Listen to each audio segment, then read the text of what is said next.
There's a lot of things today which people are saying Islam needs to change its opinion on. One of them is hijab.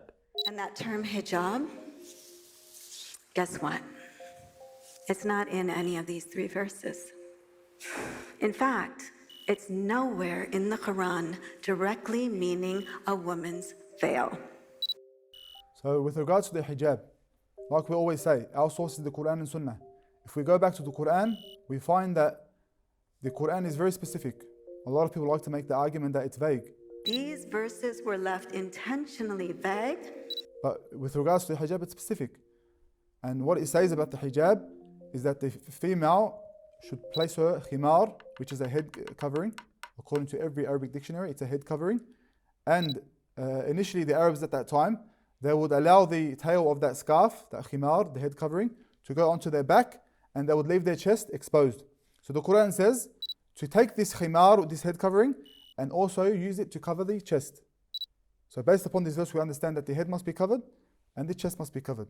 This part of the body must be covered. This is what's referred to as hijab. Although the term hijab itself wasn't used in this verse, it's come to be known as hijab. People might say that the hijab is attached to modesty, and modesty is understood differently today than it was then. That was the cultural norm then, and now it's a different cultural norm now. So therefore, why can't hijab also change? Why can't it be less or more? A woman could choose for herself how to dress according to her specific culture and the progression of time. Obviously, we understand that the reason for this is modesty, that the female should be modest. But our understanding of what is modest is according to how Allah Azza wa Jal in the Quran and Sunnah has taught us to be modest. On the other hand, if we say that all we have to do as Muslims is be modest, and the way we understand this modesty is based upon our culture or based upon society, what is socially accepted. If we say this, really what we're saying is everything is allowed, because certain societies say culturally that the female should cover their whole body. And in other societies, on the other side of the spectrum, they say that the female can almost uncover her entire body, besides a few small areas. By saying that the ruling is based upon modesty, and we are allowed to understand modesty based upon certain culture or certain societies, what we're actually saying is everything is allowed, from the start of the spectrum to the end of the spectrum. So you're not actually giving a ruling. You're not actually saying what should be allowed. Was there any group of ulama that came out and said or redefined what hijab was?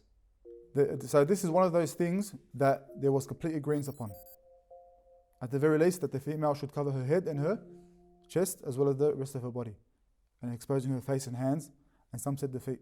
This is something where the ulama of our tradition from the time of the Prophet ﷺ have agreed upon.